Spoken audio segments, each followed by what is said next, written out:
যমুনা টিভির সাম্প্রতিক একটি টক শোতে উপস্থাপিকা রুকসানা আঞ্জুম নিকোল এবং অতিথি ব্যারিস্টার শাহরিয়ার কবিরের মধ্যে তীব্র বাকবিতণ্ডা সৃষ্টি হয়েছে। আলোচনার এক পর্যায়ে উপস্থাপিকার ব্যবহারকে ঘিরে সামাজিক যোগাযোগ মাধ্যমে ব্যাপক প্রতিক্রিয়া দেখা যায়। মূলত রুকসানা আঞ্জুমান ফ্যাসিস্ট হাসিনা ও মুজিবের দাবিদারি করতে টক শোর সম্মানিত অতিথিদের প্রতি অসম্মানজনক আচরণ করেছেন। এ ঘটনাকে ঘিরে দেশের বিভিন্ন মহলে সমালোচনার ঝড় বইছে।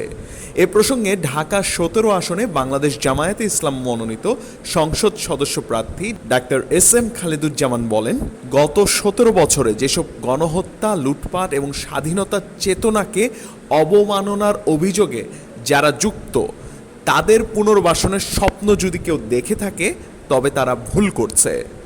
নতুন বাংলাদেশে কোনো ফ্যাসিস্ট পুনর্বাসন যেমন হবে না, ঠিক তেমনি কাউকে নতুন করে ফ্যাসিস্ট হতে দেওয়া হবে না। তিনি আরও বলেন, সাংবাদিকতা একটি মহান পেশা। আগামী বাংলাদেশের বিনির্মাণে সত্যকে উদ্ঘাটন করে সাংবাদিকদের ইতিবাচক ভূমিকা রাখতে হবে।